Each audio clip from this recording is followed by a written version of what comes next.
Good evening. How is everybody doing today? Oh. Hopefully our audio issues from the Daymar rally should be slightly improved. Let me know if it's an improvement for you. I'd imagine I'm probably still quiet, but that's more hopefully to do with the fact that I'm tired today than anything else. So, obviously I said Siege of Orison, which might beg the question why I'm at Area 18. But that's just my poor planning and preparation, nothing else. Just in Area 18 to, because I was recording another video. And now I've got to haul ass over to Orison before the start of the event. I might have to let John know that I'm going to be a bit late.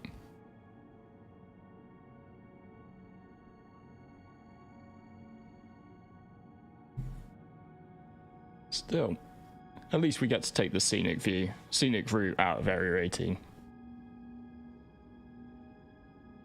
Although I'm trying to work out ahead of 318, which is my favourite city to start in. A little bit of a spoiler for the upcoming video. And I think I might finally have to betray Lawville and Area 18, which have been my go-to places more recently.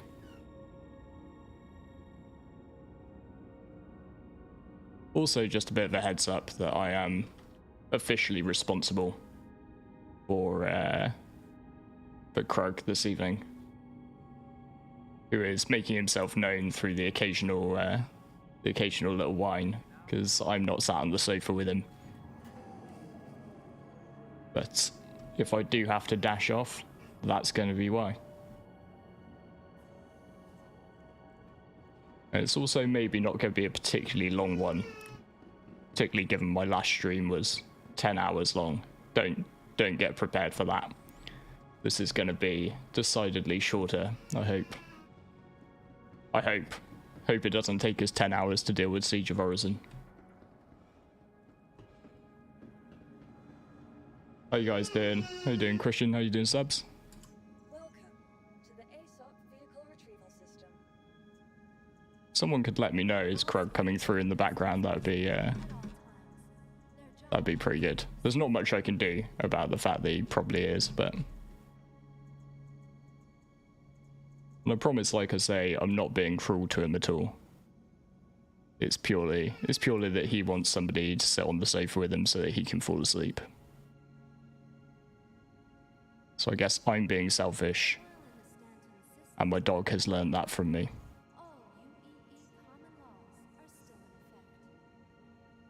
Let's maybe quickly, I'm just going to quickly grab out the Cutlass Black, because I've got to do a flight down to Orison. I just don't fancy doing it in economy, which is what I've been using recently for the latest video that's in the pipeline. And I can see I need a little bit of a snack, so naturally I'm not going to get any form of food. I'm going to get food in a bowl. Going to betray Cruise and instead go for synergy.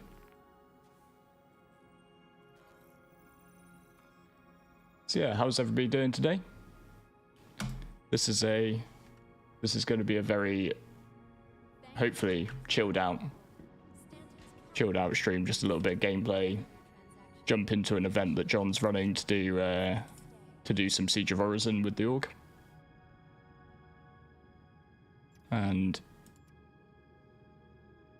obviously can do my best to answer any questions anybody's got. My attention's likely to be divided, so it would massively help me if you did put questions in a question bracket so I can keep on top of them. Let's see. Just drinking has been decidedly hit and miss in recent days. It'll be alright, we'll take a couple of bottles. Take a couple of bottles with us. And hopefully before we have any food-based issues, we will be able to Welcome to have a drink. It's been particularly bad around places like the major landing zones, so I'm gonna hope that it's down to that.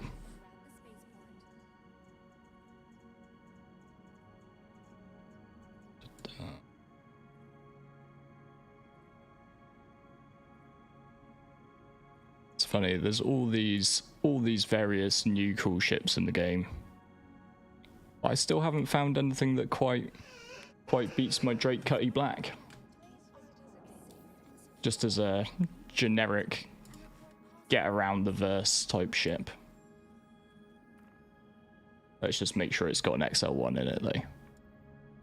Because I don't want you guys staring at QT for too long. Welcome to the ASOP vehicle retrieval system.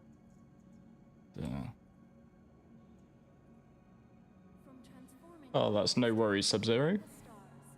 I am very glad that the videos helped you.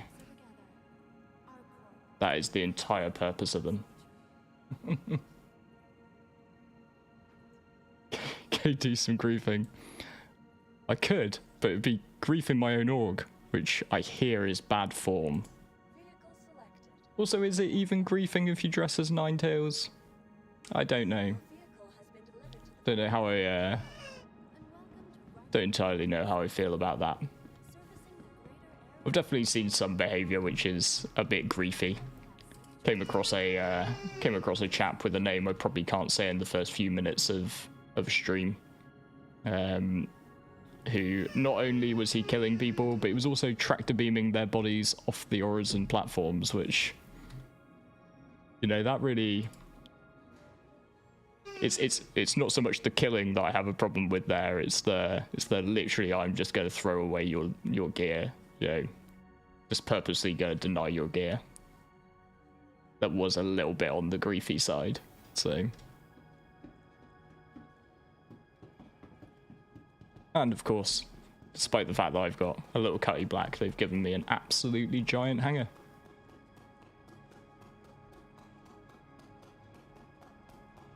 Very kind of them.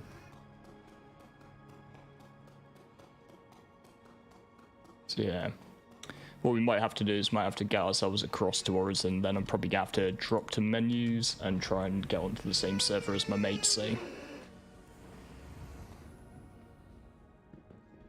And hopefully Krug isn't gonna whine the entire time. He's very tired. He's currently in his little stage of having been out for all of his walks, done all of his stuff, had his dinner, had a play. And now he's currently just a bit wound up about the fact that he's tired and needs to sleep, so.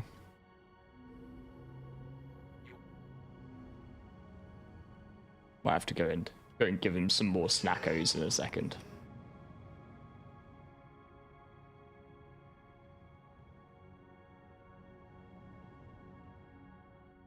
Take a look. Right, better just drop John a quick courtesy message as soon as we get into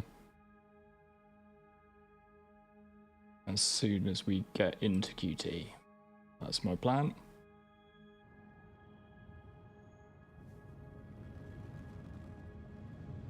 And yeah, I don't want to put anybody in the org under pressure to be on stream, so I might just add in a little second headphone just so I can hear what's going on.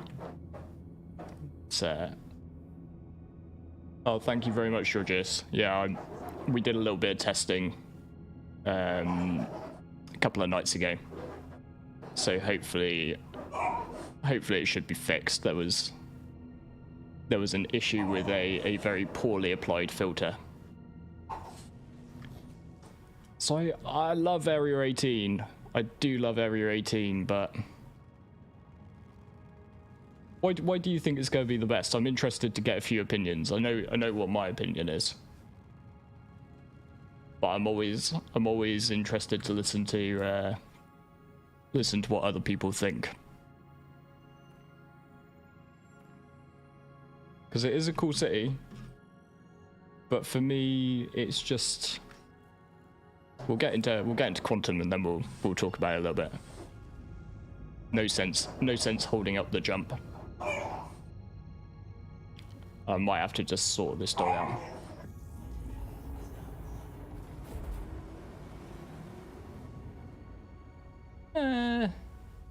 Is it only 20,000 meters? It's been really feeling when I've been there like it barely takes any more time to get off than the other landing zones like Lorville and Area 18. Sorry, just have to quickly go and check on the dog. He's having a little moment. I think he needs a biscuit. I think that will sort it out. Just 1 second.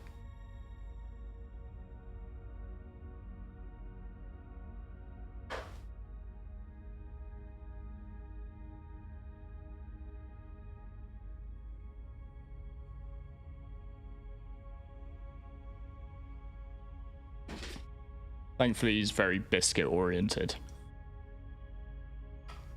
So if nothing else, we're just going to keep a little stack of tiny little biscuits, break them up into the tiniest bits we can, and gradually feed them to it. So.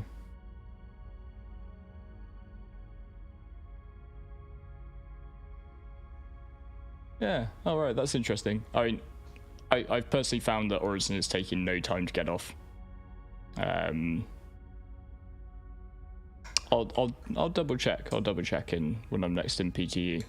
How, like, the sort of time it takes to get off Orison versus some of the others. But the main reason I am leaning towards Orison now is, you know, compared to like Area 18, like, so the reason I've historically actually favoured Lorville is because it's right in the middle of all the three, so it's one of the quickest to get around to other places from. Area 18 is nice from a, you know, pure miner's perspective, just straight into the, you know, the Arc-L1, ArcCorp, Lyria loops. But actually, so when you look at Orison, I mean, it's got really good ship shops, really good ship component shops. It's got, if you also count in like Port Olisar and the shops it has there, you've got access to lots of armor, lots of guns, and now in 318 we've got all those additional missions. Got a go-kart track. No other city's got a go-kart track. That's one of the ones that really sort of steals the show for me a little bit. And I just sort of feel that, you know, when it's right next to like Crew L1 for mining, like really good mining spot.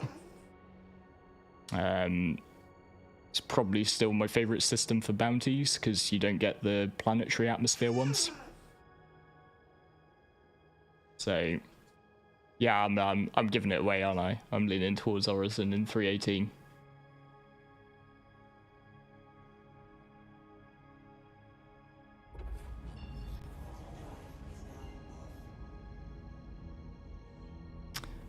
Oh man, don't worry, Andrew. I had a very similar experience in the last run of Siege of Orison I did. It got finished. The server was laggy, and yeah, that guy looked a lot like a Ninetales, and so I shot him, and then I went to prison. So. It's particularly the way all the Crusader guards at the end just like pop out on you almost. I almost think you're better off at moments like that just actually, you know, even if you get killed by the Ninetales at that point, it's better to get killed and end up at the hospital with your cash than to sort of risk it.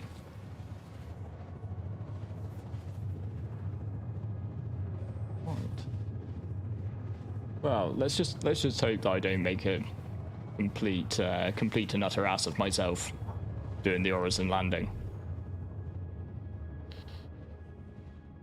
Nobody wants to watch somebody search around for the airport for a short age.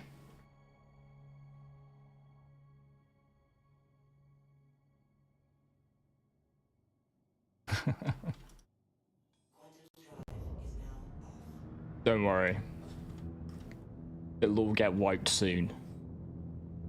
that's pretty much the view I'm taking of all of my gear when it comes to Orison at the moment.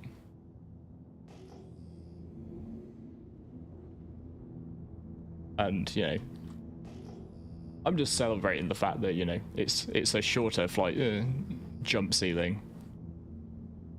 I think maybe the reason I'm leaning towards Orison as well is like it's kind of been that place I didn't want to go for so long. It was always a pain to get to. I've done a large number of out of my way shopping trips just to avoid going in to Cousin Crows. And now it's just slightly less inconvenient. So yeah, pretty happy to give it a go. Call it home for a patch. Right. We're lined up on the Spider, so that's good. Haven't messed up the finding my way in the Orison landing.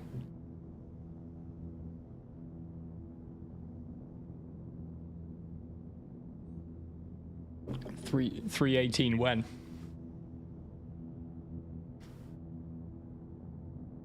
I don't know. Don't know about giving out personal information on the internet, but I can tell you my surname isn't Roberts. Which probably is the only man who really knows, so. If I were to hazard a guess, stressing very clearly that it's a guess, and is in no way for sure at all, the 318 build, as Trooper Jack has just said, the current build is pretty stable. I say pretty stable with all of the starsets and caveats. And from what I've seen of it so far, now I've only spent about an hour to an hour and a half in it. From what I've seen of it so far, one of the really big blockers is gone. There was a issue with the vehicle manager that you know, it was doing a thing where every time you lost your ship, you lost your entire loadout. So that was a blocker to me. You know, you don't want to be putting all your components on your ship and then losing it and then having to go round and get your components again. Nobody would have. All the people saying like 318 when would also have been really, really annoyed if they released it with that in it. So that's gone. And sort of vehicle loadouts seem to be working correctly. I wonder about maybe sort of end of next week whether we'll maybe go to a open PTU. Like next week after. And then I think it, you know, I am not a game developer, but I figure it comes down to then how the servers handled like the extra stress of all those extra people playing. So yeah, a couple of weeks. But again, that's a guess. It's a total guess. Could be a couple of months. And obviously, with more people testing, they might find more bugs, which are then blockers. So yeah, it was. I would sort of prepare yourself for the worst, and then you can't be disappointed.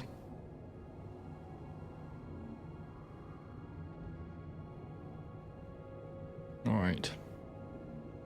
Just concentrate a little bit while I land.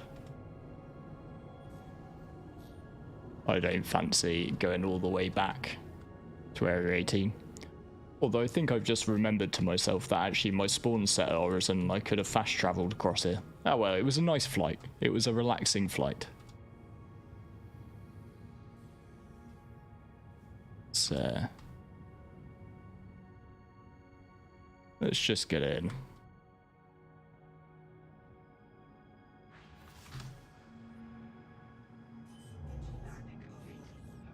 All right. I always find as well to just like when you land at a new place, just hang around for a little bit. You almost want to let a server tick past. You don't just want to land and then instantly log out to menus. I've had a couple of instances where I've done that, sort of touchdown, not even got out of the ship and just sort of straight out to menus. And then I've logged back in to find myself all the way back at, you know, many tens of millions of kilometers away. So there we go.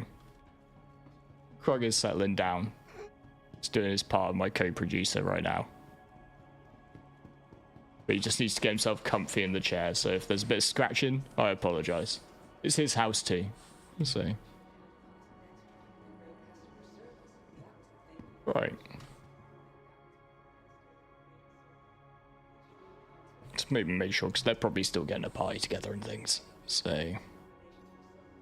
I think I'll take off my orange armor. I'll wear something slightly more throwaway. I need this for a video and I can't be bothered to do a character reset right now, so.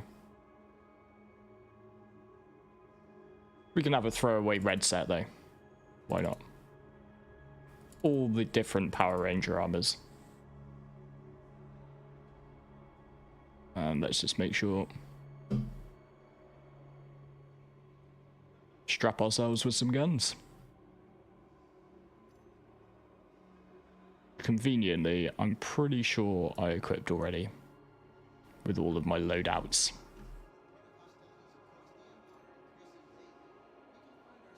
Yeah, let's take an S71, why not?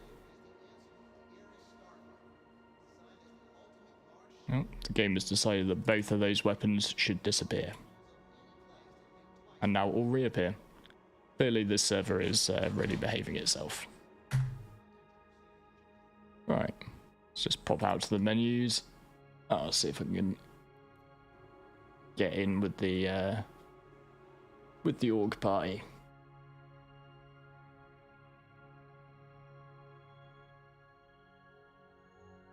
So what have people made of Siege of Orison? I know it's not the shiny new thing it used to be. But I still think it's a really fun event. I think maybe the payouts of these events, I feel they are maybe a little on the high side. But I guess that's to get us all testing them right.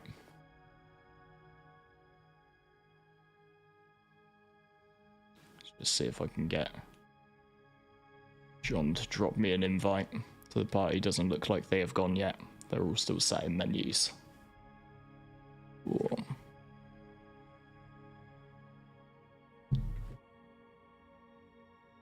That said, Xenothreat. Xenothreat is still my favourite event, by far. I enjoy all of the events. Meh. Ninetales Lockdown. Meh. That's... But Ninetales Lockdown is actually a bit of a letdown. But all of the other events, I think, are great. But yeah, Xenothreat with its sort of feeling like you're just one little part in a big battle. That's far and away my favourite. So yeah. Just having to multitask.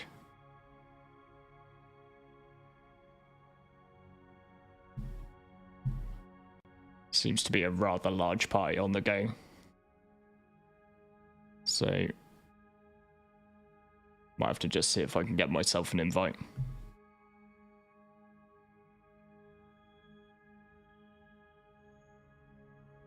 Hey, John. Thanks, John. Okay. I was a bit worried that I was gonna have to take quite a long time to cut through the chatter. I don't want to abuse my privileges and just shout comms at people to get them to stop their conversations. Demand that I get an invite to the party. Hmm.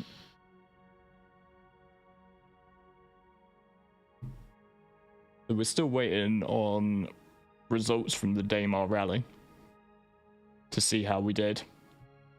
We know that we didn't win or come second or third, but I think, to be fair, we knew that on the day. That didn't come as a massive surprise to me, considering we finished very much at the back of the trucks that finished.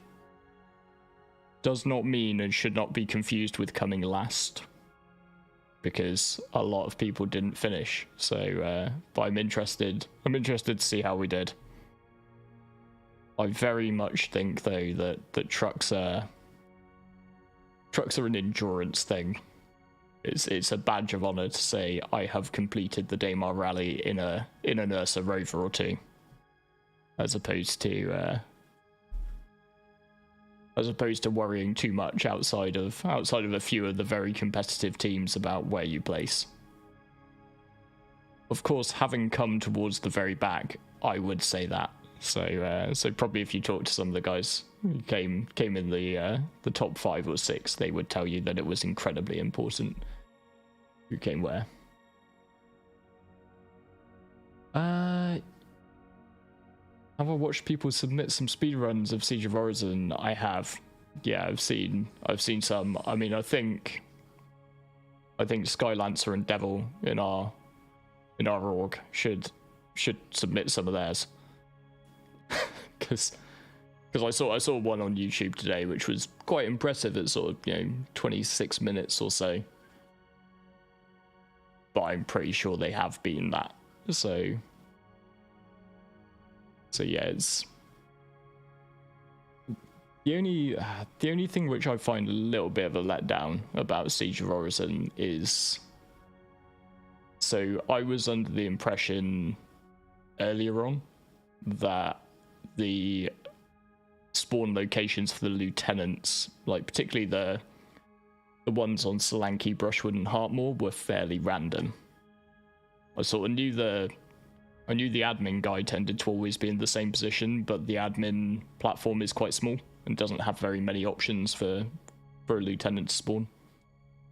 But no, like, there are about 2 places that the lieutenant can spawn, and one of those spawn locations seems to have like a 75% plus chance to spawn there.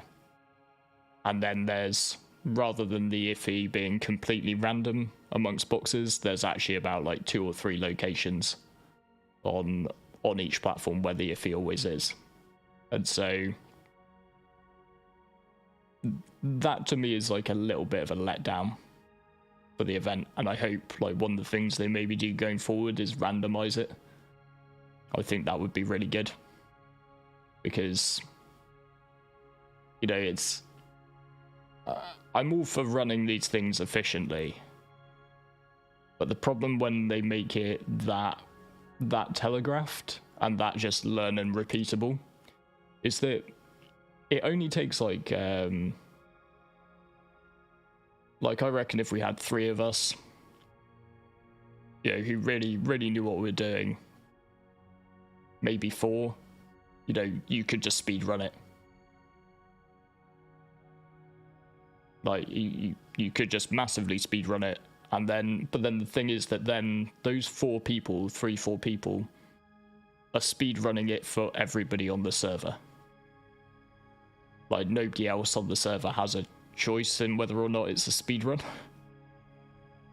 It's just done. Like, and I don't know, that to me is a little bit like, because it might be those 4 people's idea of a really good time, and they would probably turn around and be like, oh well, you all got paid, didn't you? But the other 106 people on a server potentially might be like, well, we actually just wanted to play the event. Like, we actually just wanted to have the sort of narrative, and there's no right or wrong way to play a game. Like, RPing isn't wrong. Speedrunning, min-maxing isn't wrong. Just a bit of a downside of so many people being crammed into one space. Everybody's everybody's version of what they want the game to be is happening in the same server, so.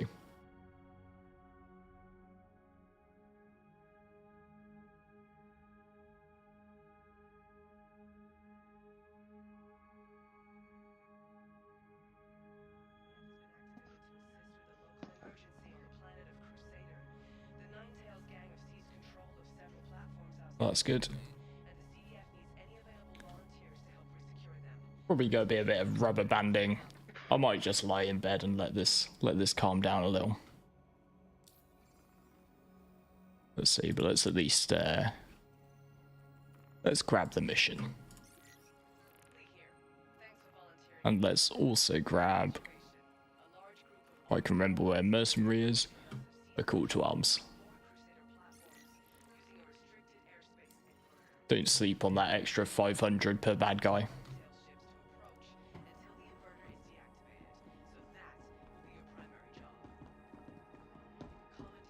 Seem to have most of my weapons. I'm really not sure what's going on with my backpack. Some of my guns appear to have gone inside the backpack, so.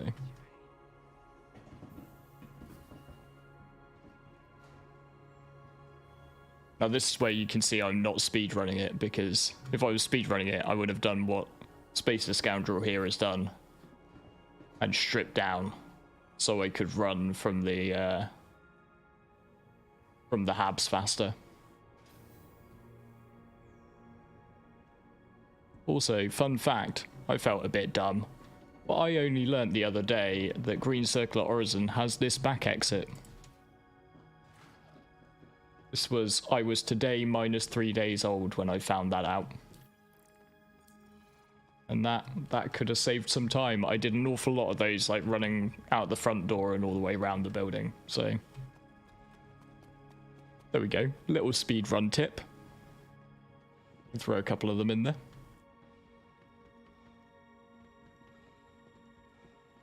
I think generally today, I think we'll probably have at least one team going straight for the admin platform from Solanke, and then I think the rest of the crew's gonna move through and clear out the other platforms. That elevator looked quite full, but I don't know if Devil here is called the other lift. It's only a certain amount of people that it is safe to get in a lift with. Oh. I'm very sorry to whoever I just closed the door on. Okay.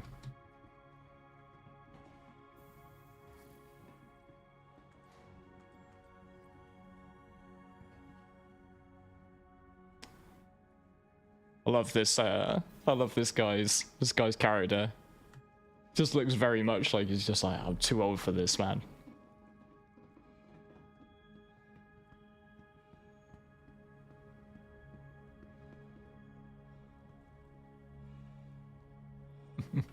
Hey Turtle, how you doing?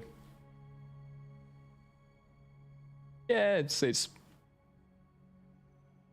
I don't know. I mean, I have not personally seen very much griefing at Siege of Orison. Yeah, I've seen one instance which I would say is heavily borderline, shall we say. Which I was saying about a little bit earlier. I don't want to give any ideas. No, that's the problem. But yeah, just to quantify where I think the griefing line is drawn. Sort of this one guy who decided to basically like not only kill people but to then tractor beam their bodies off the platform. Yeah. And that's basically just some guy just saying like, you can't have nice things, mate. Which, that's where griefing comes in, right? Like that's, yeah. But I don't personally care that much about people who want to don some Nine Tails armor and pew pew as the bad guys.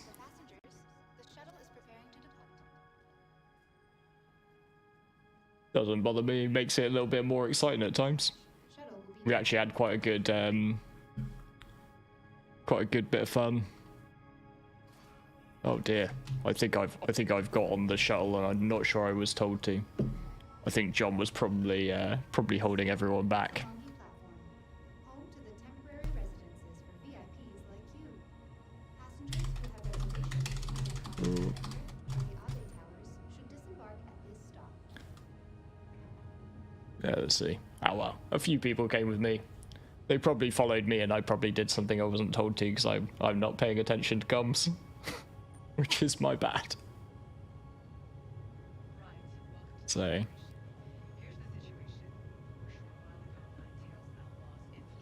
But yeah, it's just a time thing, really. You can start getting one team onto the admin platform a bit early, and there is that bonus as well. There's a bonus for finding. It's sort of like the hack thing that you have on the 890J mission, and yeah, you can just get some extra cash basically for everybody participating. So sending an early team across to Slanky, across to admin is generally the best.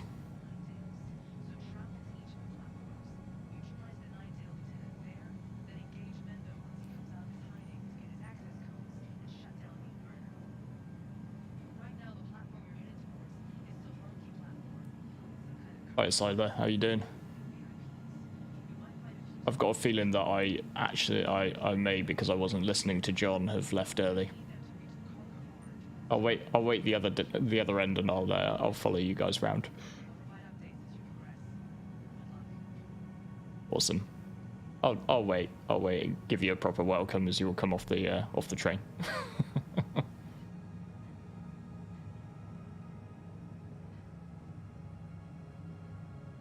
Yeah. That's a bit shit, for want of a better term. Sort of people sticking on the Ninetales. If you stick on the Ninetales armor, you know, by all means, you know, Ninetales for life, etc. Like, you know, that's perfectly fine. But just, you know, you're RPing a bit at the moment. You're RPing the bad guy, right? So you don't get to press charges against people.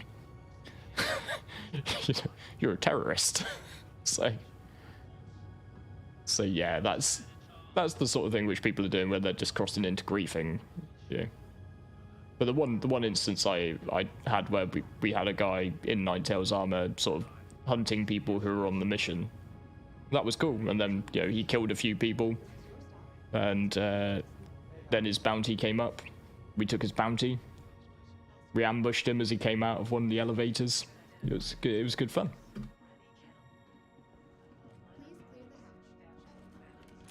Right, I'm gonna wait for my squad because I might have left a little bit early. Whoops a daisy.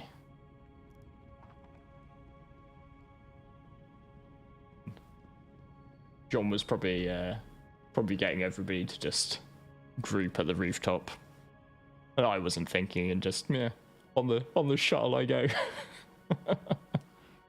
I'll have to remember to say sorry to him later for that.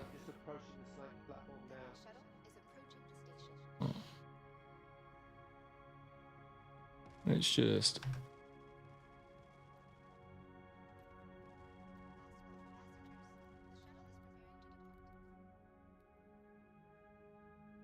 Let's just make sure we... Just for this, I usually have voice over IP on, because I quite enjoy talking to people in the game, but might just need to turn it off because I can see somebody in my squad has VoIP enabled, and I don't need to break to tell them about it. Just check. There are so many settings in Star Citizen. So many. Let's see. While I'm searching for this, if anybody wants to remind me exactly where voice over IP lives to toggle it off, then that would be great.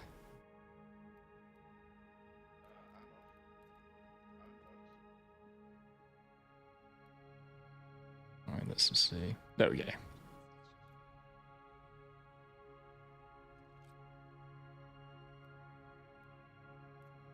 Right. Last call for passengers. The shuttle is preparing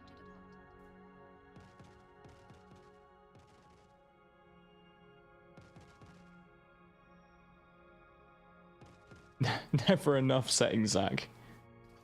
You're the first person who said that, I think, ever in the history of WoW. No. There are some which we have moaned about for a long time, and if anything, CIG have just proven that our moaning works, because I do really like that call ATC button. Although one of the things which is slightly disconcerting is they've added a default keybind for it in 3.18 on Alt N, and so that means I have to actively unbind it and bind it to my F3, which I think is superior. So.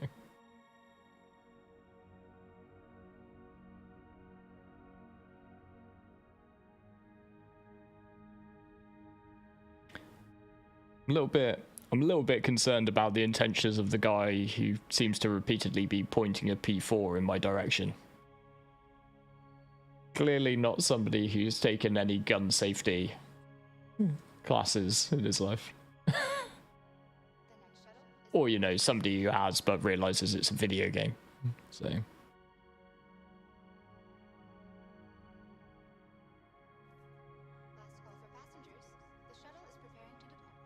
Okay, there's the first group.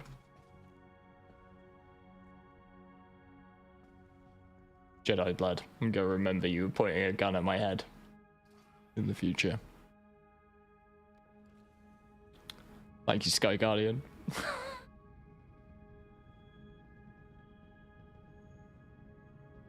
Wow.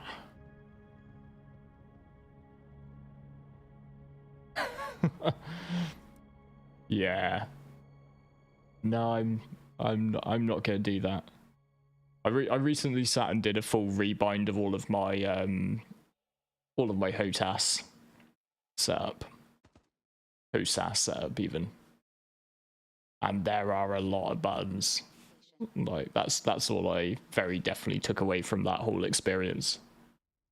An awful lot of buttons to bind in Star Citizen. Last call for passengers. The shuttle is preparing to depart. It starts going pretty quickly as you're just like, yeah, sure, pitch, roll, throttle, great. And then it's once you get into, like, you know, target pinning and all this sort of jazz. Right. Starting to worry that my squad is very definitely last. I'm guessing...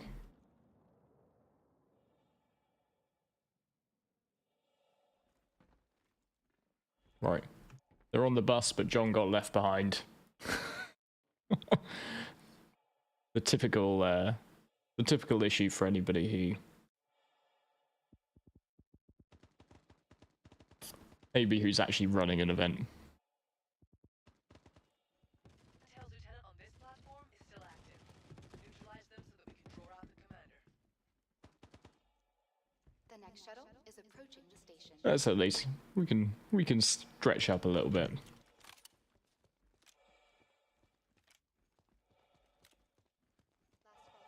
There we go. Good to see my S71 scope is working. It's been misbehaving a little bit recently. One cardinal sin which I realise I've committed is I have not brought med pens or a med gun, so we go quickly stop and loot some off these guys. Because I am certain of one thing, and that one thing is that I will probably during this get shot. This is where it's very convenient to have people backing you up, though. I think I'll be alright.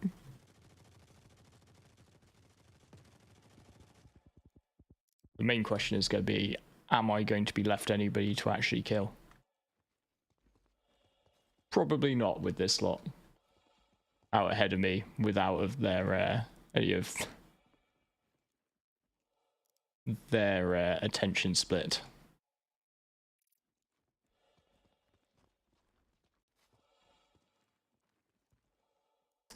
I realised the second thing, and that's that I forgot ammunition. Thankfully, you can just loot your entire way through Siege. Just check. Hopefully he also had a P4. He's got a med pen though, that's good. Tell Lieutenant we're looking for. Clear to engage.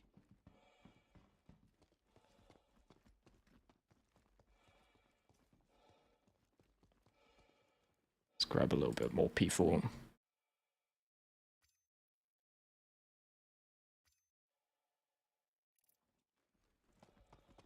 Right.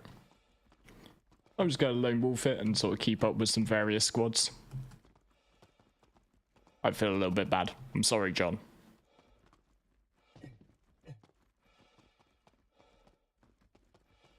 But I feel we need to get into some gameplay on this gameplay stream.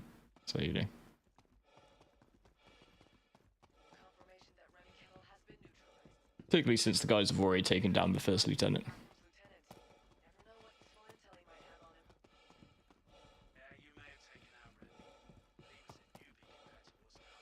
So don't think it's gonna get easier from here. Silo is very accurately saying that we should stick together. So this is a do as I say, not as I do type moment.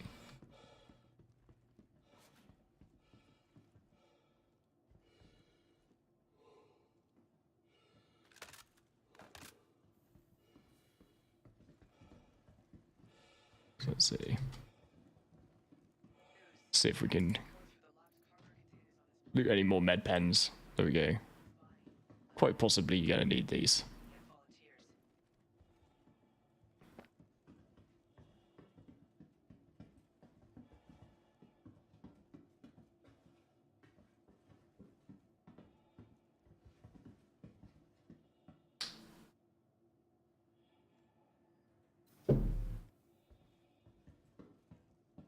Right, so just whenever you're doing these elevators, just make sure you move slow.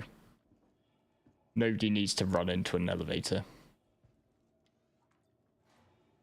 This first one we can, yeah.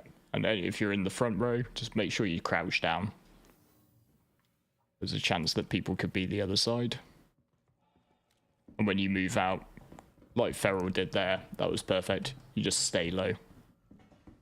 There's always the chance you're going to want to just spring right up as you come out of like this elevator, and you don't want to do that. That's a bad idea.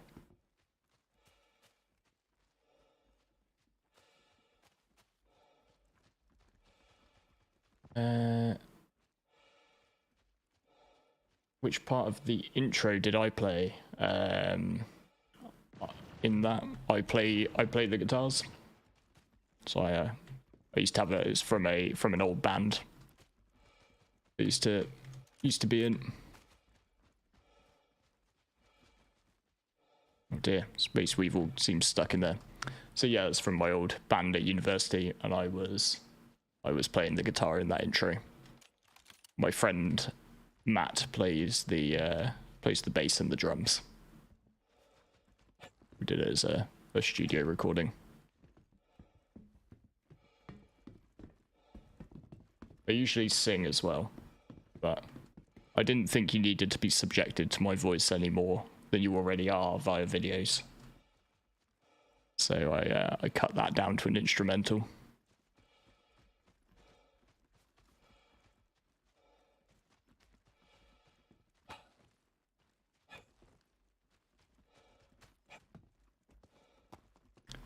I think we're going to move to the shuttled brushwood, try and start getting the squad spread out a bit.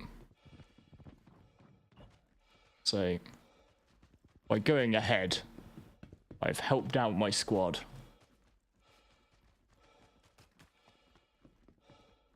Let's get this, because you have to call this one, so let's go.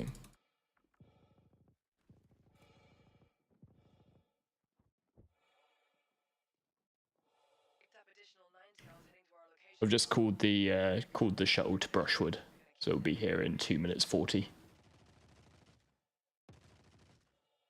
Don't worry, we'll hold it. We'll hold it for you guys. Sorry, I cracked on to have content.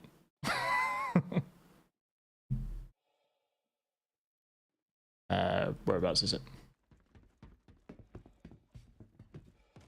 Right.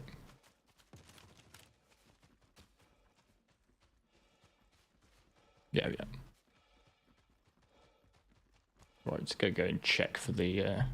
Let's go and check for the iffy. So I think one of the most normal spots is up here. Yeah. Just keep an eye out.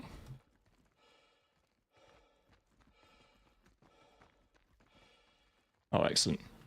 Stacker has already found it. Alexa has decided to wake up. So yeah, just so you know, this is sort of what I meant by the. This is one of the things I meant by the fact that the iffy is in very predictable spots. Stop smoking for better voice. I mean, I did. That's why I vape. But you know. Also, like, to be honest, I vape because I didn't fancy killing myself, like, slowly. That's mostly I stopped smoking for the health benefits.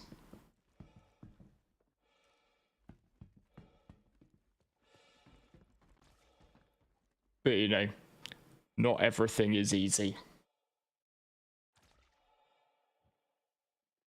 Oh, some things I can't wait for in this game. Lots of things. Crafting is currently the big one. I know it was a very small, very small crafting that they're bringing in with 318. But to me, it's more what it means. You know, the fact that we are getting crafting.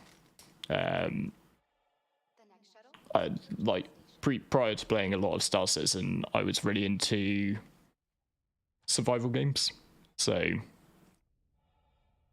craft-based stuff is some of my favorite things. I think it opens up such a huge amount of. Oh, sorry. I'll probably sit closer and stop mumbling. But yeah, it's sort of the possibility for a craft-based economy, because it's one of the things I just love about MMOs in general. So yeah, that's. Let's just see. Hopefully they're turning them up. I think the reason I find that so interesting really is that it allows for the possibility of lots of different game loops to come together. So, you know, it gives a reason to mining that isn't just to make credits, which then in turn gives a meaning to trade, which isn't just to make credits, it's to move the stuff the miners mined and refined. So yeah, I feel it's sort of the economy side of things which really needs to come in to give some meaning to the various gameplay loops that isn't just make credits. So yeah, I'm keen to see that sort of thing emerge. And yeah, server meshing. I mean, server meshing, I would love to see work out, like, as they intend it. Because, you know, it's cool. It's really cool when you get, like, big groups of people together. And definitely want to see sort of bigger and bigger groups of people in the verse together. Whether or not it's going to be feasible, I'm not sure. So at the end of the day, I'd settle for planetary system shards like we have in Stanton, but that can support 500 players. You know, and we've gone from, what was it, 30 to 40 to 50 to 100 to 110. You know, at 110 it feels noticeably busier than it ever did at 50. So I just think at 200 that would be that much of an improvement. This is Brushwood Platform. Crusader said its Now primary arriving. role is to Uh, Platform. civilian ships to craft. that isn't crafting. Good news is Crusaders cleared the CDF. Been watching Grumpy. I love Grumpy. I love Grumpy. He's a great guy. He's a good mate. I disagree with him on his Star Citizens not getting crafting video. You know, it's a take. I've got a take. I mean, I personally view crafting as when you take some resources and you use them to make a thing. Like what? Yeah, that is crafting at its root. And is it super basic? Yeah, it's super basic. Cool. You know, but you know, another type of crafting, for example, is refining. Like in Ark Survival, for instance, you know, take 2 pieces of metal, stick into crafting station, i.e. refinery, The shuttle is prepared. refining forge, refine into 1 metal ingot, and then that metal ingot becomes another part of another crafting recipe. Like, but all of these, all crafting has,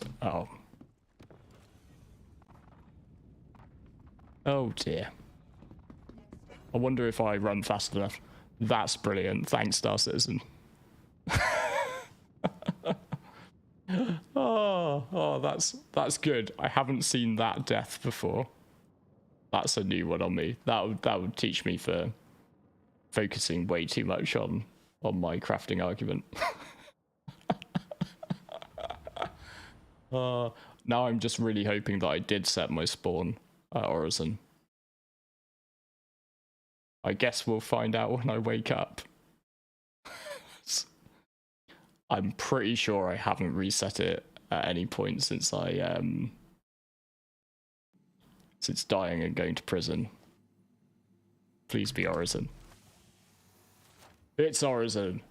Oh, the relief. The relief. Okay, I'm gonna have to remember to go back and clip that death for the blooper reel.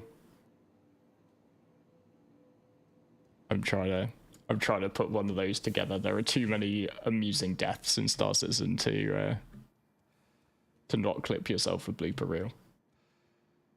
So yeah, so about an hour in.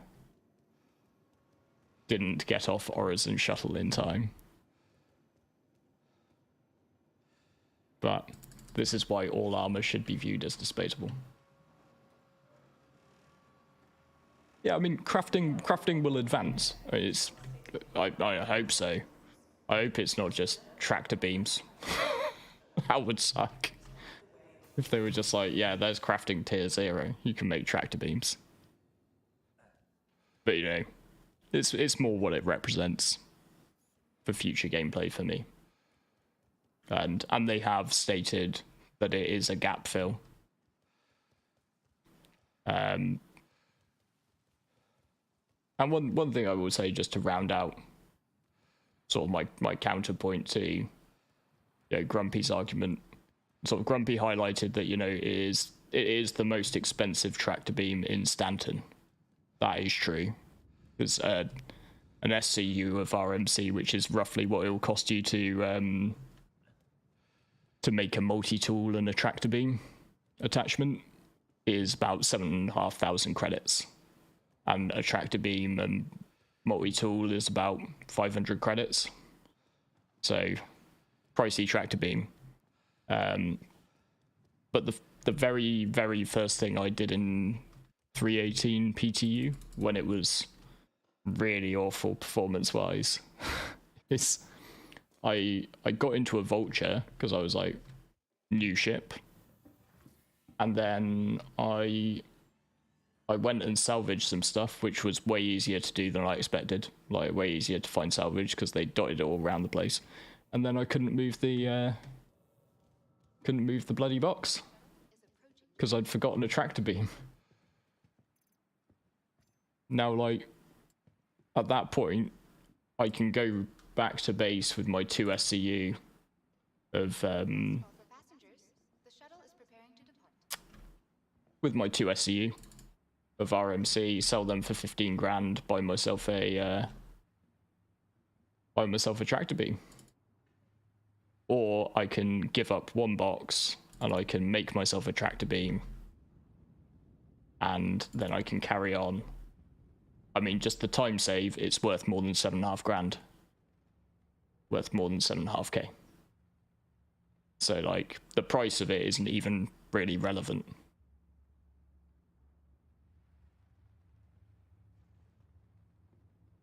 But yeah, these are just opinions. They're just opinions. No opinions are right.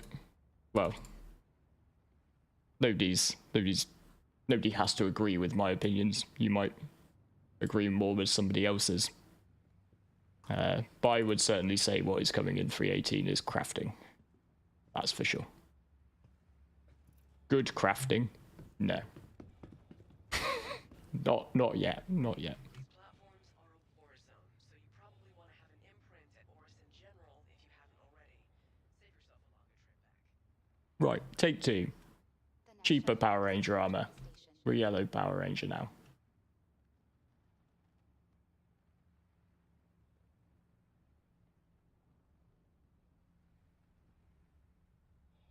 Last call for passengers. The shuttle is preparing to depart.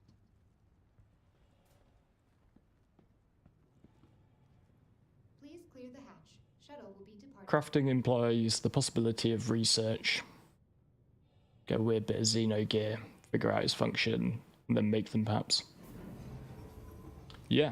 I mean, one of the things which sort of I did that video on professions, and as part of that, I dug into quite a lot into sort of stuff people had said previously about crafting, because, like I said, I think the reason crafting matters is it forms a central part to a game economy. Because you don't even have to factor in just the crafting that players can do. You have to factor in, if you go build a proper economy, you need to work out what a certain location makes, and that should dictate what sort of stuff it buys and stuff it sells.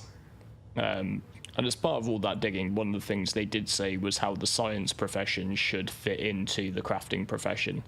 Might be how you learn how to make stuff.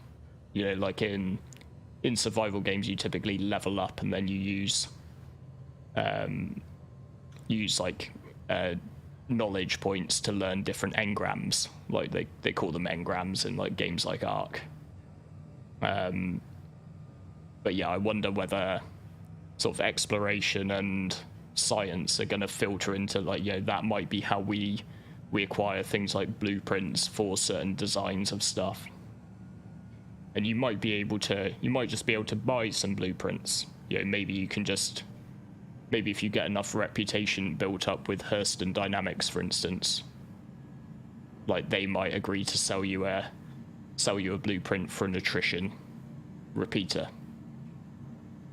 But then, if you also do some sort of exploration thing or like scientific research type thing, maybe you can make that repeater with a plus 10% cooling efficiency stat. So yeah, I think, and like that's what really interests me. What really interests me is like, how will all these different loops fit together? And what I'm not interested in is, I'm not interested in like, or under the impression that I'm going to really enjoy doing all of these loops. I think one of the most interesting things is there will be parts of this game I will hate.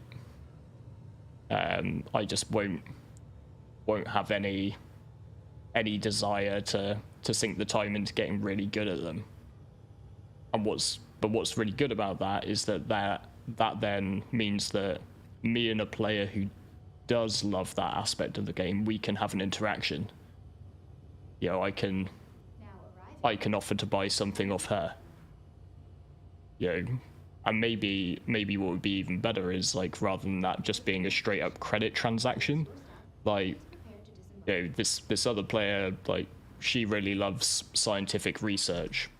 I really love manufacturing or material gathering, like mat gathering. So maybe we partner up. Like, you know, I'll bring her the materials. She'll do the research that lets us make really good laser repeaters. Just as a throwaway example.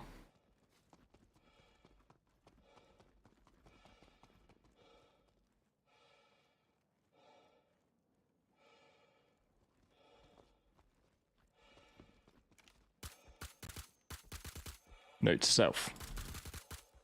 Might have to focus on reading chat a little bit less as I just make my way across here. Looks like a few enemies have spawned. Thankfully, they're about as sleepy as I am.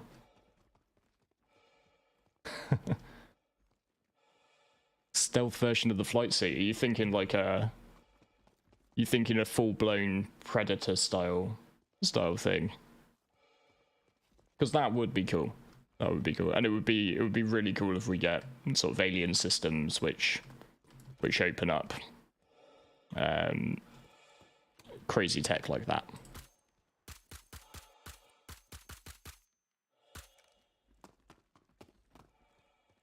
Well, at least by dying and coming back, at least I got to shoot not one but 4 people.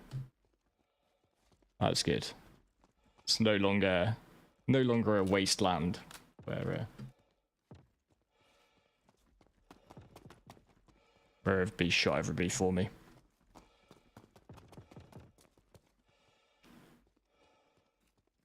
Hearing a lot of suppressed gunfire though, and I'm just waiting for it to be a pay a player here to take me out.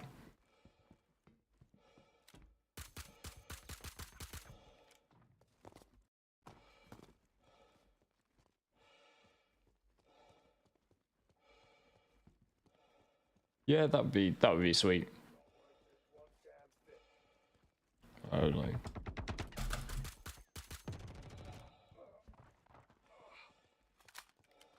There we go. That guy had my back. The guy was already dead. Still unloaded a whole FS9 at him. It's reassuring. Thank you, Crusader.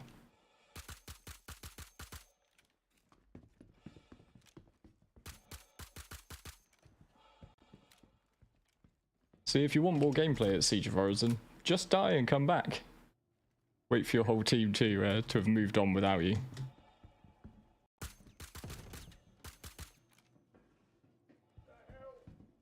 That was very almost an accidental team kill of my own, with the way that guy teleported in front of me.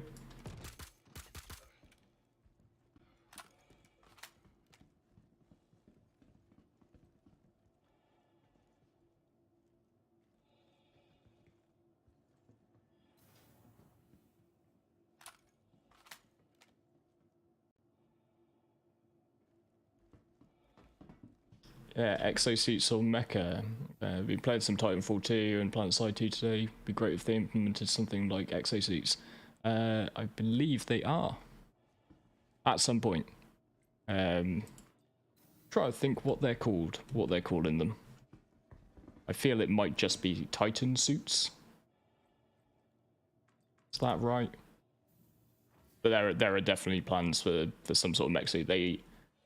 In the concept art, they look a lot like the ones in Avatar. And I believe they would let you carry sort of a size 1 ship gun. But obviously leave you far more vulnerable. Bit like the general XCOM principle. If you ever happen to play XCOM. Right. Take 2 of the shuttle to Brushwood. Coming up. Hopefully, we're not going to... we might stop off and grab it a little bit more. Maybe a second gun. While we're here. point where I'm going to find out that everything has already been heavily looted. No, scratch that. Who needs a second gun? Intel's inbound. You need to focus on shutting down the main We've got a P4. We're all right.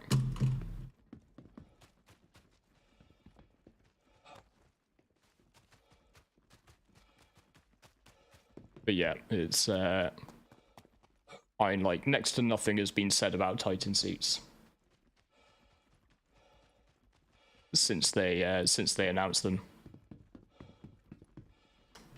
I think yeah, one of the things Siege of Orison does make me really wish for is I'm gonna start sounding like a broken record, but I would really love to see theaters of war.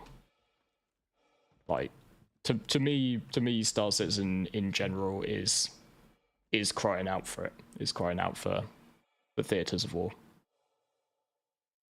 And I just can't help but think it's like it would be such a good way to introduce a number of my friends who don't play to the game. Like my real life mates that I went to uni with, and yeah, we get together and regularly play games and stuff, but I haven't managed to really convince very many of them to give SC a go. You know, I think they're quite a good they're quite a good, like, grounding sort of to have in a way, because some of my real life mates, like, it's not an insult to them at all. It's just that they're much more reflective of your average gamer. Like, a lot of us, like, because we're in like a bit of a Star Citizen bubble, like, we've got such a huge amount of patience with Star Cit. You know, we drank the potion. So it's great at times for me to, like, stick it in front of somebody who hasn't, and then watch them basically as they give it like a couple of hours, if that, and then they're just like, nope, too janky. And all I've done so far is got myself off a planet. Like, getting myself off a planet was hard enough. And I just think sort of something like Theatres of War, because, like, I know a lot of my friends, for instance, will splash out 60, 70 quid in an instant for the next Battlefield game, regardless of whether it's good or not. So I just kind of think that, like, in the same way that to an extent Arena Commander does, sort of having a game mode like Theatres of War to, you know, take your mate during a free fly and just chuck him into that. You know, because it's like Siege of Orison doesn't take any real special Star Citizen knowledge to do. It's just an FPS mission. Go here. Nice pathway. Shoot the bad guys. The next shuttle is approaching the station. The only bit where you actually get into a spacecraft is the very end. So then there's your introduction to flyers. Or you use them in the same sort of way that people do, like, helicopters and fighter jets in your average Battlefield game. Like, I just to be 100% honest, that's one of my, because, like, CIG must know that, right? Like, I'm sat here just like, you know, you're not that clever, Loud. Like, if you've seen this, then they've seen this, and there must be some sort of other blocker.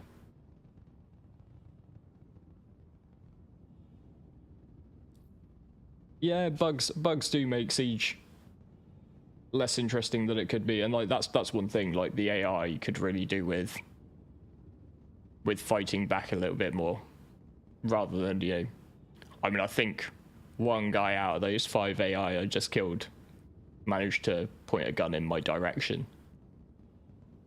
But if you've played sort of some of the PvE game modes in Arena Commander, you'll know that sort of in Pirate Swarm and stuff, like, the AI is way more responsive, because it just aren't the same sort of server issues as there are in the PU.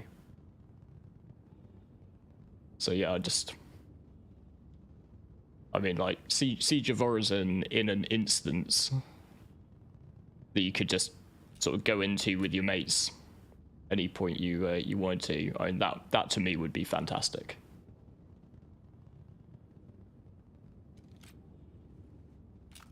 And one of the great things as well is, like, with this whole dynamic events thing, you know, they are building up sort of that's the level design done effectively, isn't it? So if you can then just port that into an instanced setting, those are good to go. You know, you could have Siege of Orison, Xeno Threat, Now arriving at Brushwood sort of, you know, if you get a couple more which work like that. I don't know, could you instance Jumptown? Approaching next station. If this is your stop, please prepare to disembark. I guess the only downside to that is, like, do you then just split the player base and not have so many people actually testing the PU?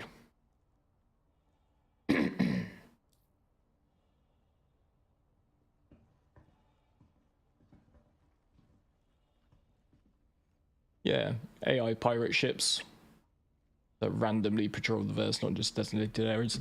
Yeah, there's a lot of stuff they need to do, isn't there, with regard to AI looking after itself a bit more.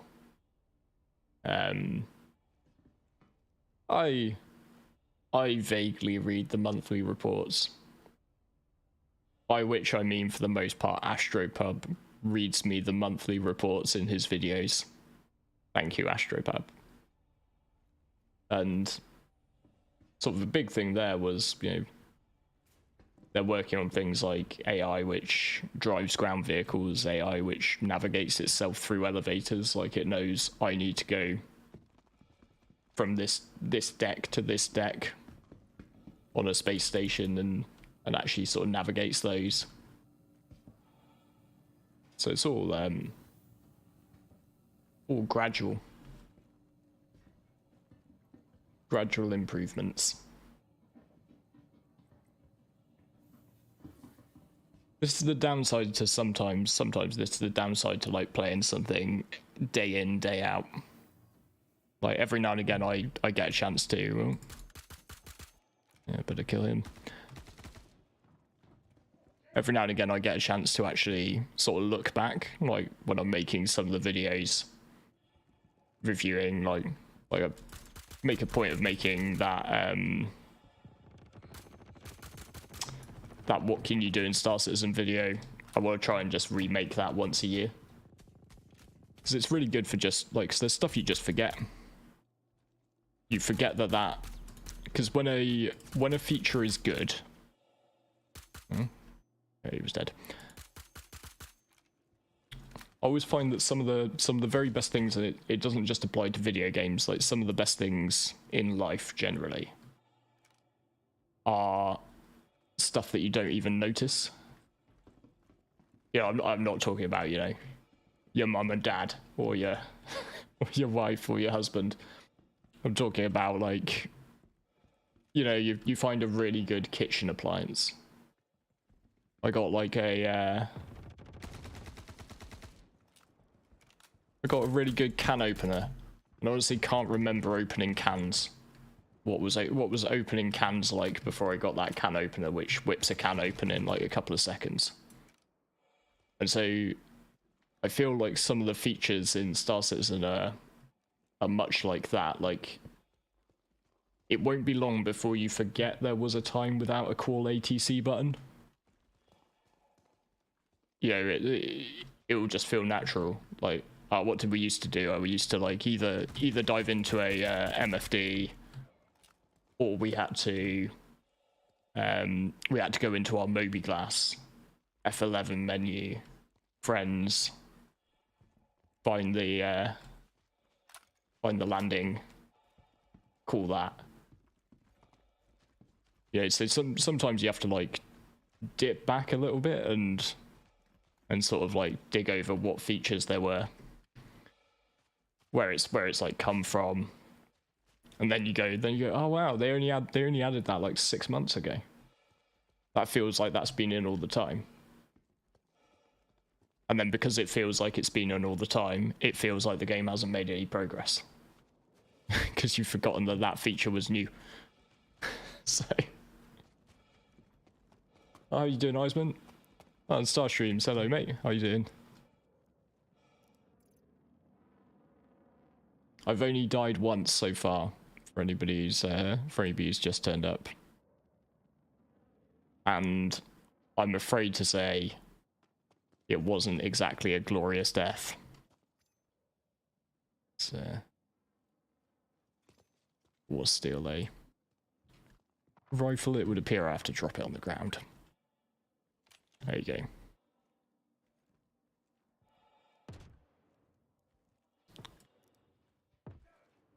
Unfortunately, when you directly loot rifles onto your person, they lose all of their fancy scopes and stuff. So you have to chuck it on the ground first. Right, let's push on and try and catch everybody up at... I'm guessing they're on Heartmoor by now.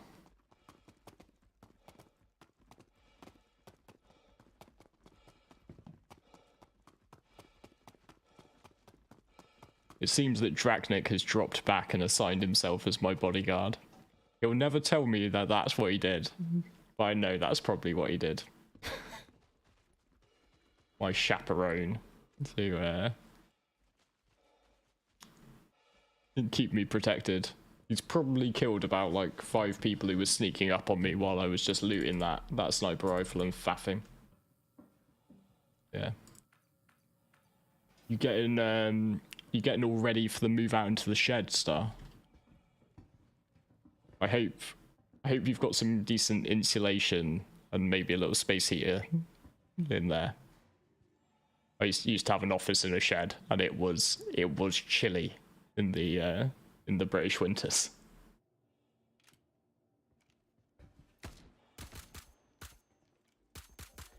Oh, that's some bulletproof glass through there.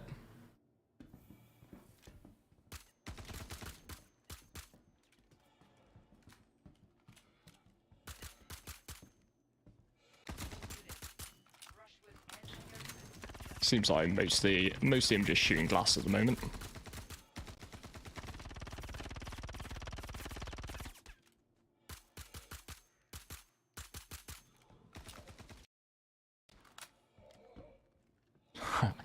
Good to know, mate. Good to know. Yeah, it's when people start to give you funny looks on Skype calls because you're in like your biggest jumper and your biggest coat and your biggest hat. It's like, that's not business attire, apparently. Being in a giant fluffy hat.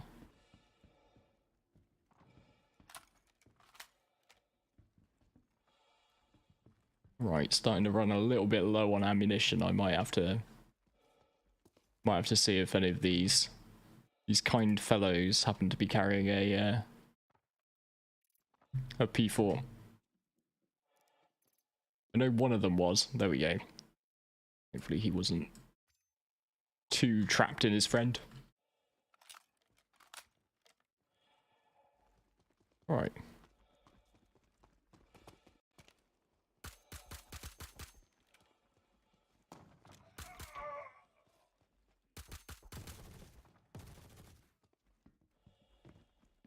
Yeah, I just think a hot water bottle is a good idea. Could also heartily recommend a small dog. They're a little bit more expensive than water bottles, but they do a fine job. So they do unfortunately also have a mind of their own. So sometimes when you're feeling really cold, they can insult you by going and curling up on your partner's feet instead of yours, which that's the moment where I think to myself, I thought we were friends, Greg. I thought we were friends.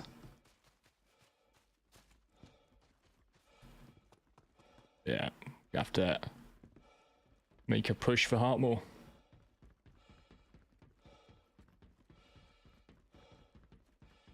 Just in case anybody wasn't aware, this is what getting carried looks like.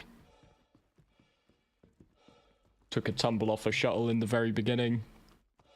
Seems that the crew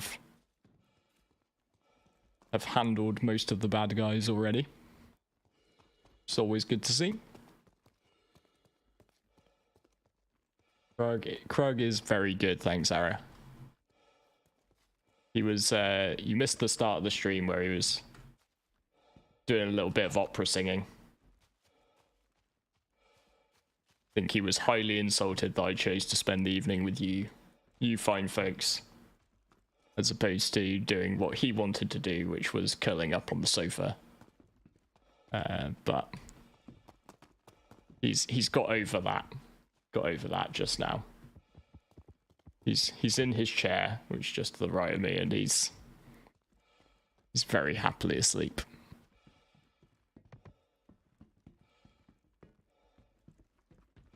Okay.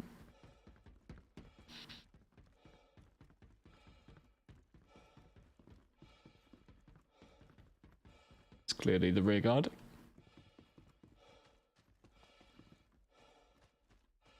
Let's see, I wonder. Ah, there you are, Drac.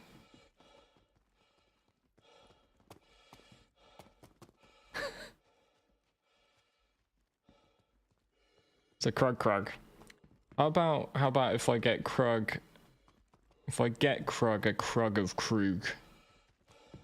So I didn't realize. So I named Krug after there is a monster in League of Legends. It's like a boulder. And when I saw the first picture of him, he was this round body with tiny little arms and legs. Well, I think they're all legs when they're on a dog. And yeah, so I said to my wife, he is a Krug, and the name stuck. But because, I don't know if you can tell by my accent, because I'm not a particularly posh British person, I had no idea that Krug, spelt exactly the same way, is a rather fancy brand of champagne. And it just seems that nearly everybody who I talk to, all of the various other people who have dogs at the park and stuff, when I say what his name is, they all say, "Oh, like the champagne." And yeah. Oh, apparently I'm meant to follow some people who. Roger, will do, Drac. Yeah, so a lot of people think that I named my dog after champagne. That was not the case. I am not that classy. Then I greatly enjoy letting those people down by explaining to them that no, he's named after a video game character. So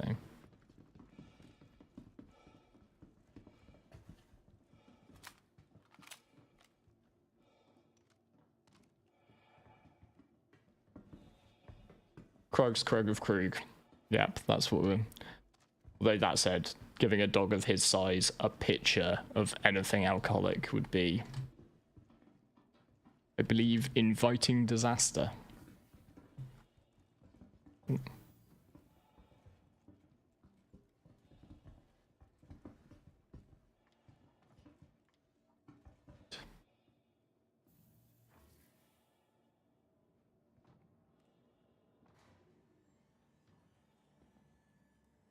It's strictly a pitcher of water, I think, just to be on the safe side.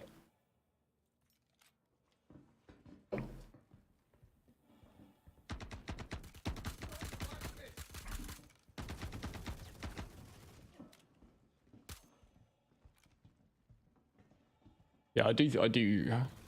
I think all of the foundation here of like an incredibly good mission is laid. But just slightly more responsive AI would make Siege of Orison. And I have to say, what can sometimes happen is if you find yourself on a server with like, 20 people on it for some reason, all of a sudden every NPC in the entire map trained with the SAS. You know, More nine tails inbound. You need to focus on shutting down the definitely, stop them from reinforcing. definitely the danger zone.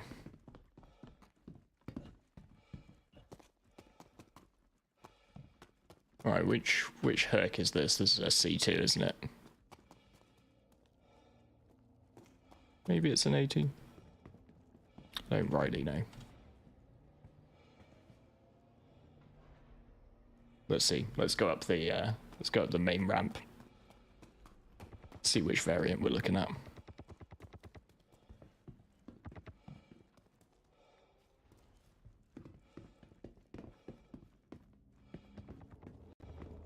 May I see a star lifter? With the C2, we can potentially strengthen our ground position on the other platforms by transferring ground vehicles between them. Just be careful of any active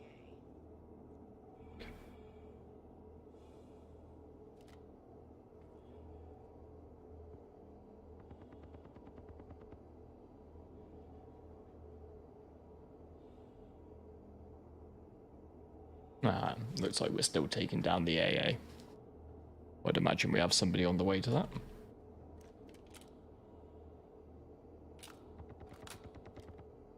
Glad I've got all these bodyguards though, because I'm starting to slightly run out of ammunition. It lets me stretch my legs as well, which is always welcome.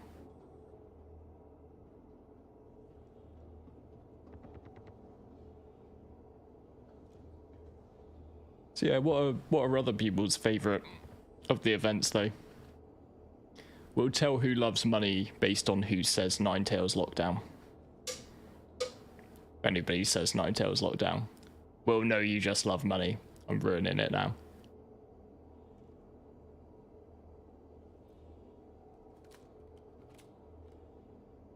I think really is. It's out of Siege of Orison, Xeno Threat, and Jumptown.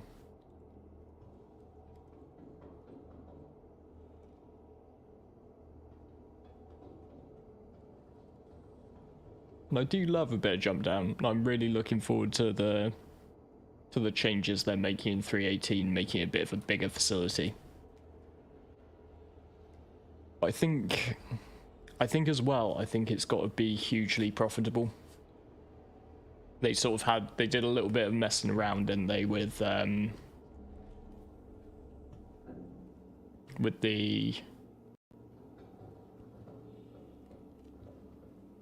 amount of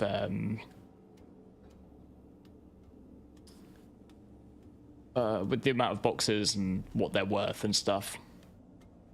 But I feel that realistically, if the difficulty of balancing it is like, how do you balance something which could be used as like a conga line versus what should be enough resource to get like 2 orgs to really fight over.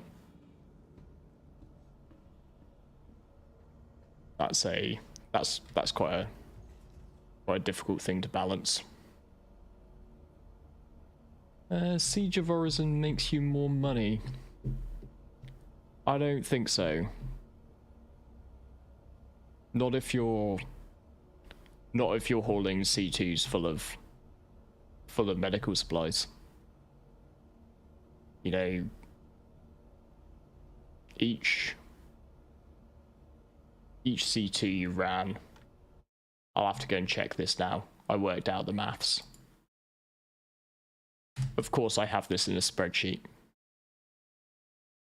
Just in case this is one of your first times somehow watching my channel, you might not have realized how much of a spreadsheet nerd I am. But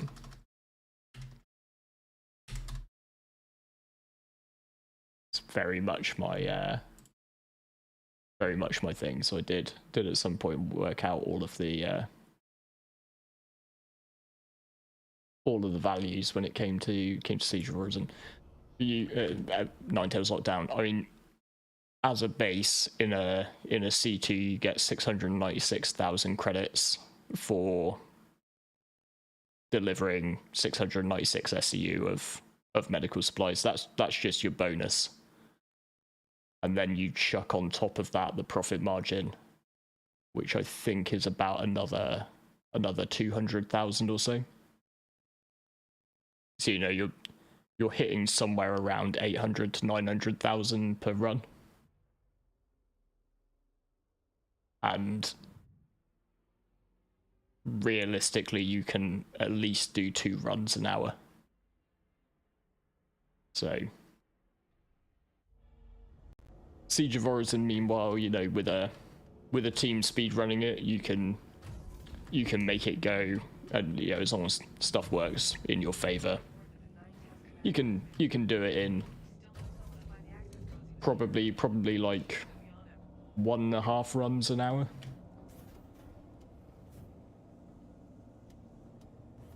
I just, you know, while Ninetales prints a lot of money, I just don't think it's very fun, like, to go and stand in the queue.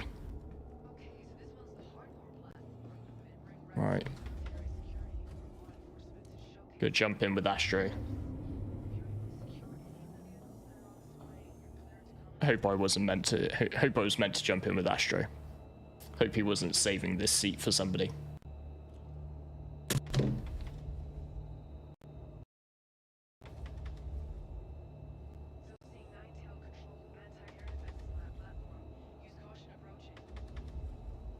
Oh, that's cool, Seth. That just means you've got a lot to look forward to. And Siege of Orison's a really great one to come in on.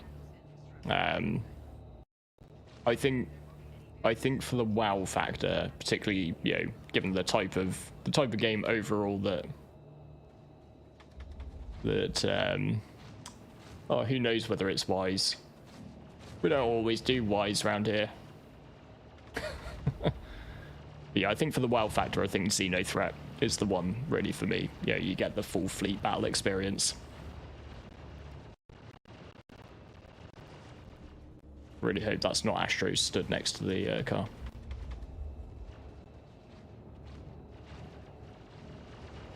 How much do I trust my pilot? And how much do I trust the guy I'm in a car with? This is the question. Feel like we should be going Astro. Feel like we should be going. It's Death 2. It's Death 2, but at least this one was fiery and glorious. At least I didn't just fall off a shuttle like I did earlier.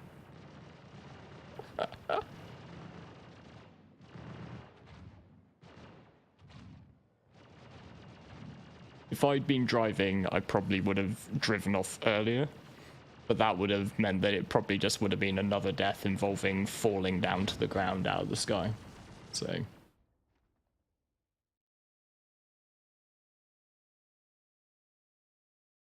yeah, that's a pretty good way to look at it, Seth. Xenothreat is like a whole bunch of critical threat beacons shoved into one event. But actually, one of the things I like the most about Xenothreat is the way it combines different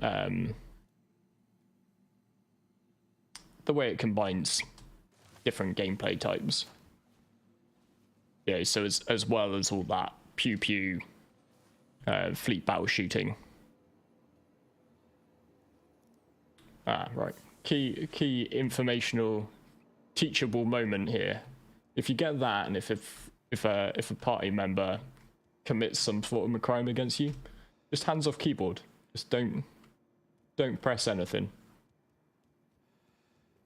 By default, it doesn't press the charges. And I've seen so many people, because it's like, you know, try to understand, like, do I need to accept this or decline this? They invariably push the wrong one, and then they just give their mates a crime stat. So yeah, just leave your keyboard alone. Don't try and override and do any of it. Oh.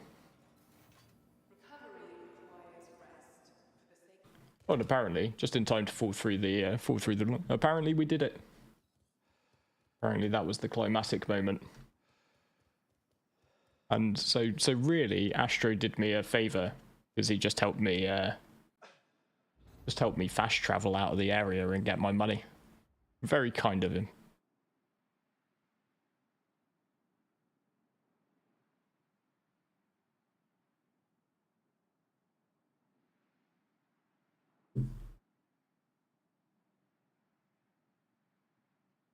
Yeah, yeah.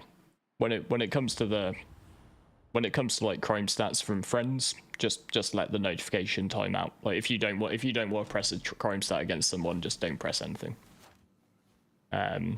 It wasn't, and one of the things which confuses a lot of people is like it wasn't always like that. It used to be the default was that it pressed charges. And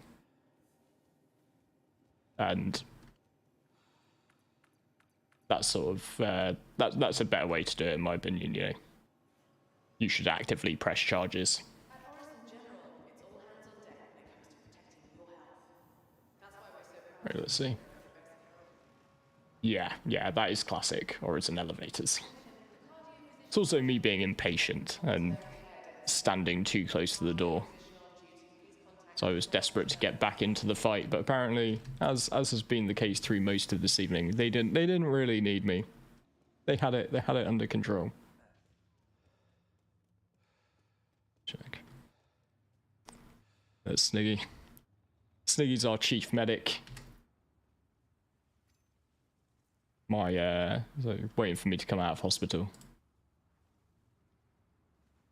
Couldn't save me, but he waited to see me after I got out. That's very kind of him. Right, let's chuck some random other armor on. Go for my Artemex, why not?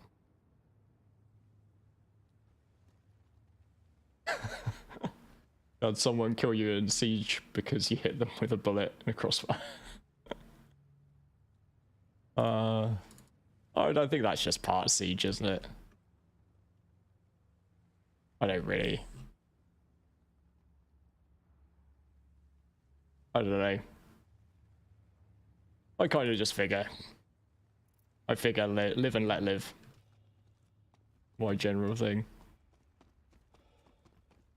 I figure that person might have had a moment of rage breakdown, but they probably feel a bit silly about it afterwards. I'd probably just let it go. Alright. Let's see. Let me just check. I just need to check what the time is, because my wife is due back in the not too distant future, I think. And like I said, I was probably gonna just keep this to a short one. Is I'll see, are we having another run? Let's just stick the headphone of Discord back in and see what's occurring. Ooh. But yeah, I think that's it. I think everybody else is just trying to get out. So I don't know if I'm gonna have enough time for another run before Ali gets back. And when Ali gets back, Krug are gonna go nuts. So it's probably best if I cap the stream before then. Yeah.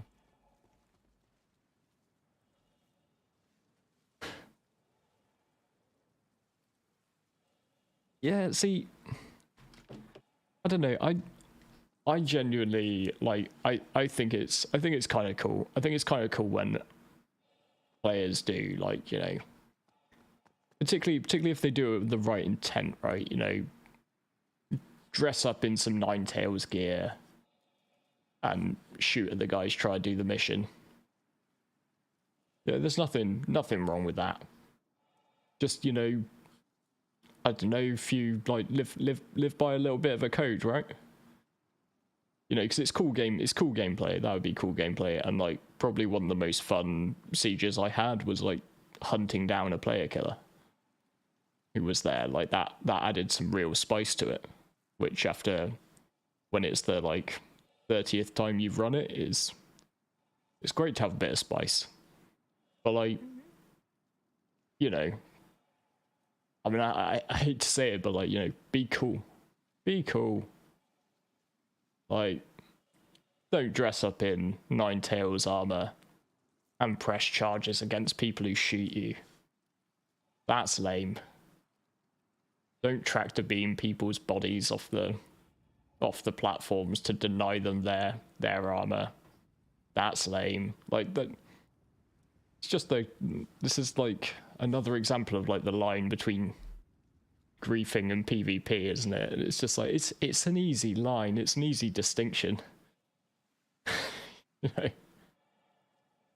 And yeah, I just sort of think, but at the same time, like, I just don't think there's anything wrong with, in an open world, people who want to go and play the bad guy. Now, I do think as the game develops and as the game matures, like, I think it's quite important somewhere down the line for, like, you know, there to be somewhere where it's just PvE. You know, like,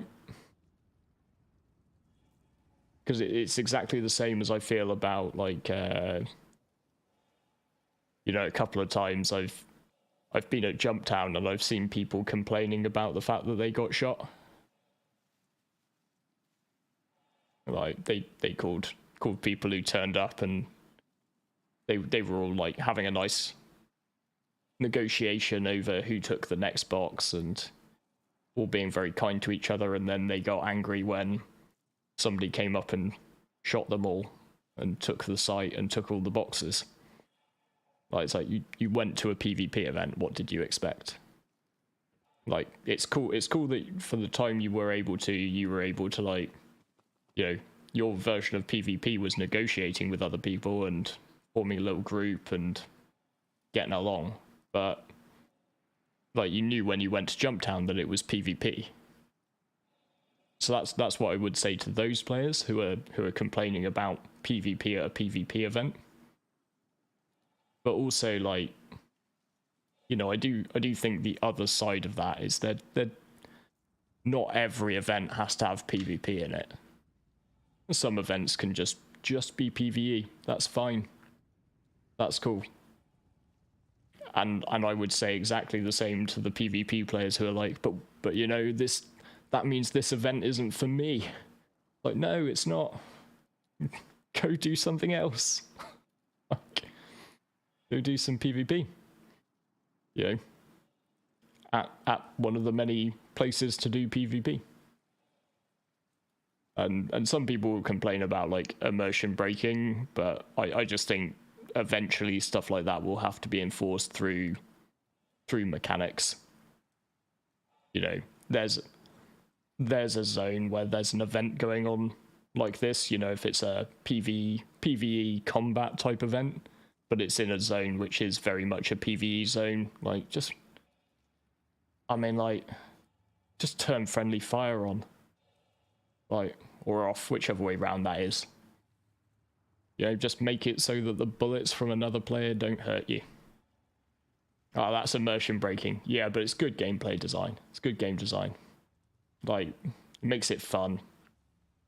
Means one random can't come along and hose an entire squad.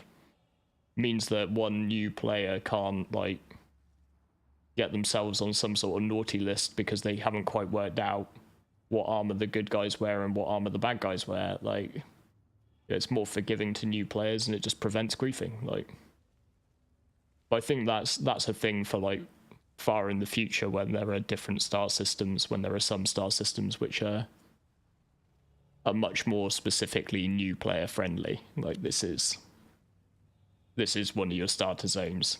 You're not really meant to be getting shot in the face by a pro. So.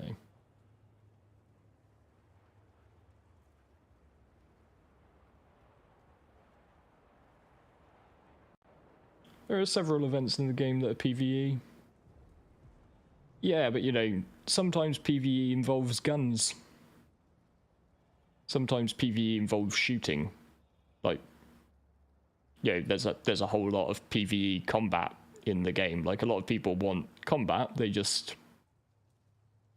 don't want combat versus other players. They want it versus AI. Ain't nothing wrong with that. There's nothing wrong with wanting all of your combat to be against other players. Like, I think this is like one of the things which I find, like, game if you want the game to be really big and really successful, it has to appeal to a mass audience. And whatever you want the game to be, whatever you really want to see yourself doing, and you think you're going to spend all of your time doing, I can guarantee you that the amount of people who also want that, all of you put together, are not big enough to be a mass audience. Like, no group is big enough to be a really huge mass audience, to put Star Citizen into like the highest ranks of daily concurrent logins. I've spent a lot of my time playing full loot survival MMOs, and they all have small populations because the amount of people who actually want hardcore full loot MMOs is very small. Like PvP always on, very small group. And also it takes like a huge amount of commitment. Like you have to dedicate a lot of your time to playing those games in order to stay above average, because it's a small pool. And the moment you're not above average, you're just getting whacked all of the time, and it becomes less fun. So like, I guess what I'm trying to say is that if we want a game that's huge, that's really successful, because it has a lot of players to support it, to make it a game that lasts like 20 years, there have got to be parts of the game that you don't enjoy, that you never go near. And that might be a PvE combat mission. Like, you might look at that PvE combat mission and be like, ugh, who wants to bother just shooting AI? Like, well, that's cool, but I guarantee you a lot of people do. A lot of people would love just playing PvE. So yeah, it's kind of a like live and let live type thing. Oh, awesome, Drac. A full operation has been undergoing to save my body. Bring loud guns back home. Yeah, I'm running out of clothes, so yeah, that would be very good.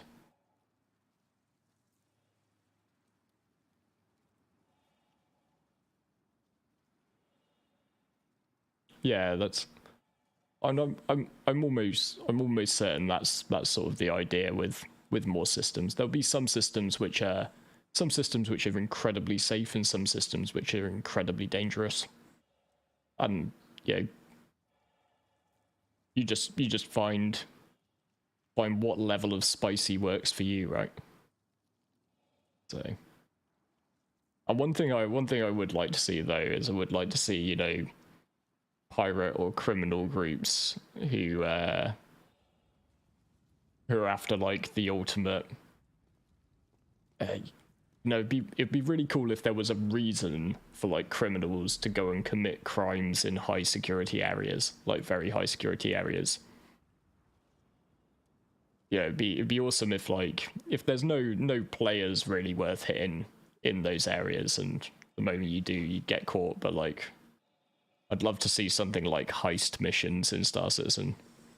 There was one sort of like stealth infiltration, corporate espionage on Microtech mission that they did. I think it was the 2017 CitizenCon demo, and that looked awesome, like really awesome. Sort of like sneaking around, putting on disguises, stealing key cards from guards, like finding your way through like air vents.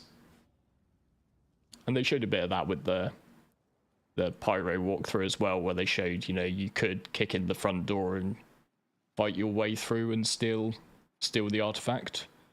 You could buy the artifact, or you could stealth it through. And I would love to see some form of like, you know, ultimate bank heist type thing going on in Terra or somewhere like that, where like the stakes were incredibly high.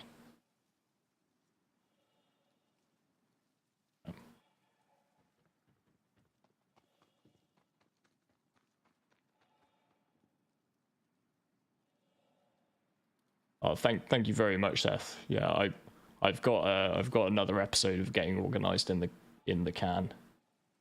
I've got a few. I'm trying to make a bit of a push at the moment because to get a bit more content out than usual. Usually I'm very much like I view Star Citizen content creation as a marathon. So I'm very much just like, you know, just put out a video a week, and you know, if a week becomes 8 days or 9 days, like don't beat yourself up about it. Basically is my general approach, but I'm making a little bit of a push because next month the channel is 2 years old, and I would really like to hit 15,000 subscribers at the same time as going to the 2-year mark. That would be huge for me.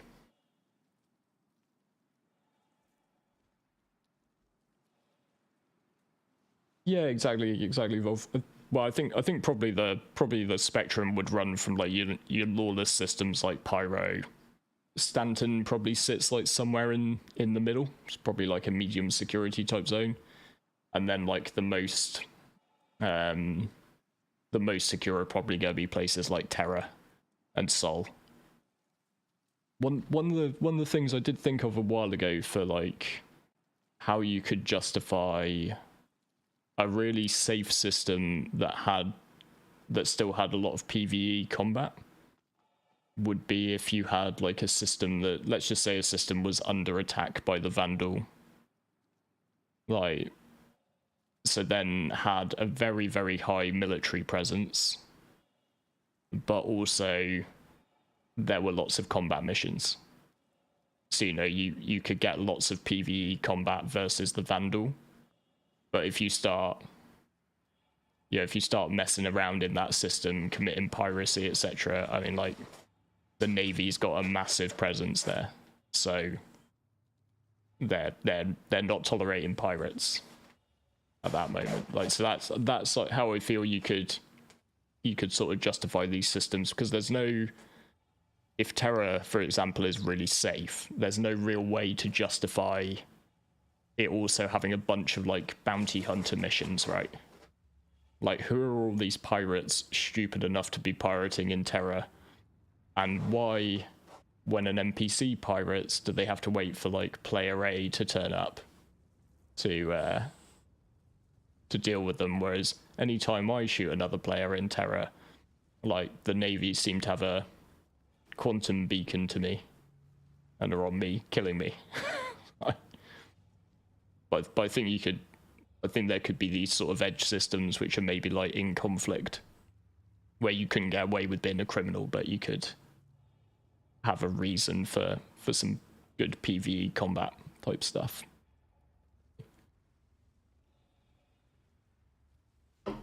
Right, I am gonna wrap up the stream, I believe. I'm just gonna take a quick look and see who else is live at the moment.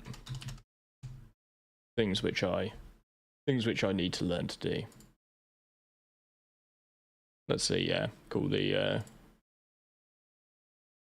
looks like the info runners are on. So let's just